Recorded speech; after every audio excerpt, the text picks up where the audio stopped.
দিনের দাওয়াত দেওয়ার জন্য কি কোনো ইসলামী দল বা সংগঠনে যোগ করা জরুরি? আসলে আমাদেরকে কোরআন এবং হাদিস আঁকড়ে ধরতে হবে, আর হলো ঐক্যকে আঁকড়ে ধরতে হবে। ঐক্য বলতে কি, কোন ঐক্য? আপনি তো আবার জিজ্ঞেস করবেন কয় নম্বর ঐক্য, কারণ আমাদের দেশে ঐক্যের আবার আছে, নম্বর আছে, 99 নম্বর ঐক্য। এগুলো তো ঐক্য হলো নাকি? এক দলে ঐক্যবদ্ধ হয় 19 দল, 99 দল, 50 দলে ঐক্যবদ্ধ হয়? আল্লাহ রাসূল সাল্লাল্লাহু আলাইহি ওয়াসাল্লাম কয় দলে ঐক্যবদ্ধ রাখছিলেন? সাহাবায়ে কেরাম কয় দলে ঐক্যবদ্ধ ছিলেন? তাবিঈগণ কয় দলে ঐক্যবদ্ধ ছিলেন? তারপরে 1924 সাল পর্যন্ত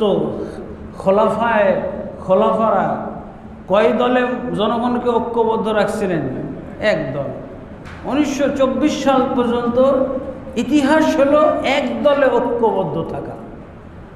এখন আমাদের হয়েছে বিভিন্ন দলে ঐক্যবদ্ধ, বিভিন্ন দলে ঐক্যবদ্ধ থাকা হয় না। নিয়ম হলো এক দলে ঐক্যবদ্ধ থাকতে হবে, আর যখন বহু দল হয়ে যায় তখন কোনো দলে না যাওয়াটাই ঐক্য, কোনো দলে না যাওয়া। এটাই আল্লাহ রসুল বুদ্ধি শিখাইছেন হুযায়ফা রাদিয়াল্লাহু আনহু। বলছে বহু যদি দল হয়ে যায় কি করব? তো বলছে তুমি জামাতুল মুসলিমিনের দল যদি থাকে তাহলে সেটা গ্রহণ করো।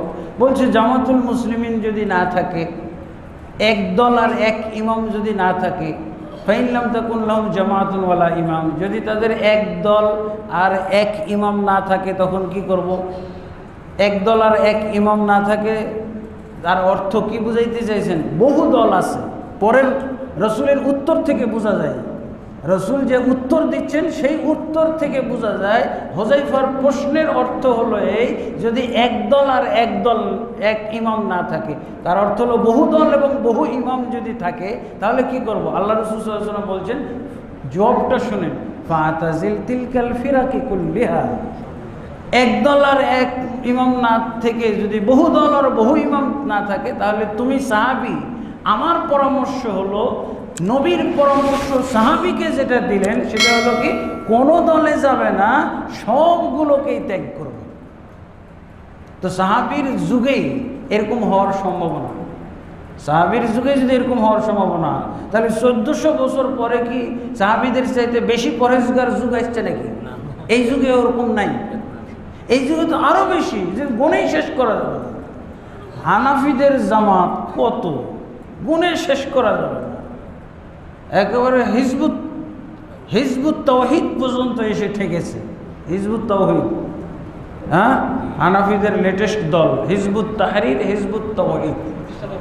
আর বুঝেছেন তো, এই হলো হিজবুত তাওহীদ পর্যন্ত। এর মধ্যে কত বড় দল, বেরেলভি, দেওবন্দি, তাবলিগি, জামাত ইসলাম, একটা আর একটারে কাফের বলে।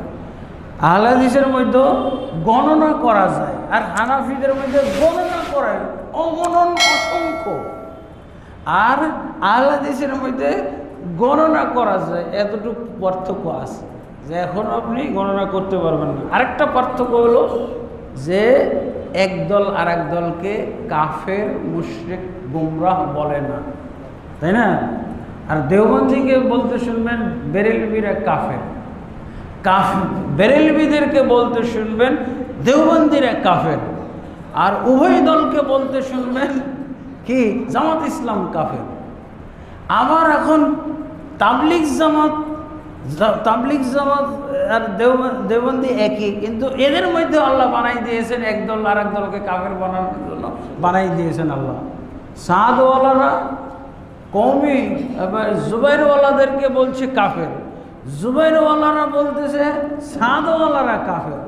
আমাদের আর বলারই দরকার নেই, আমরা খালি শুনবো আর বাস কি মানুষের কাছে তুলে ধরবো।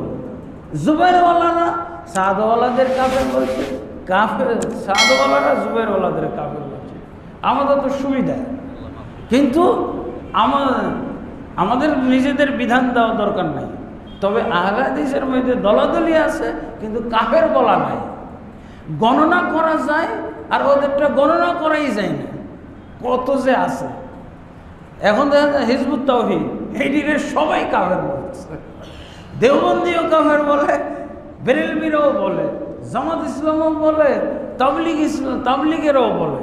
এই কাফের কুফের বলার পর্যায়ে আহলে হাদিসের দলাদলি যায় নাই, এটা একটা প্লাস পয়েন্ট। তবে এটা এত খুশির বিষয় না, ঐক্যবদ্ধ হওয়া উচিত।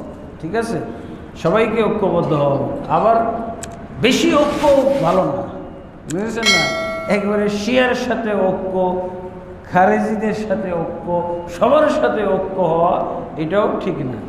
আল্লাহ তাবারক ওয়া তাআলা আমাদের সকলকে সঠিক দিক নির্দেশনা অনুযায়ী চলার তৌফিক দান করুন। আল্লাহুম্মা আমিন। আস্তাগফিরুল্লাহ লি ওয়া লাকুম, ইন্নাহুল গফুরুর রহিম।